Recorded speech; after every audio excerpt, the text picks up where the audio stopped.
Avazlıq kitab əbditali. Assalamu alaykum hörmətli radio anlıqçılar.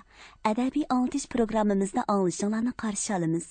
Bugünkü proqramımızda Özbekistan yazğıcısı Pirimqul Qadirovning Millatlar Nəşriyyatı nəşr qilgan Yulduzluq Tüllər nomli tarixiy romanını anlatışını başlayımız.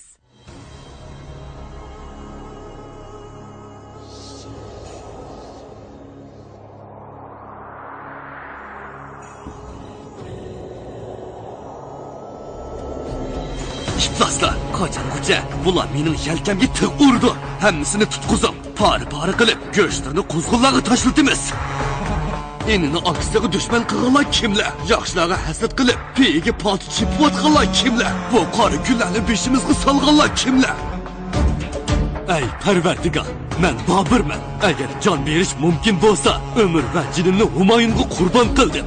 Azroil mening jinimni olsin va Xudo Humoyunga shifolik bersin. Shunqorlarim, bu atrofda bizning Xudodan boshqa tayanchimiz yo'q. Tushimda ayon bo'ldi. Nisb qilsa, qalbi bizningki.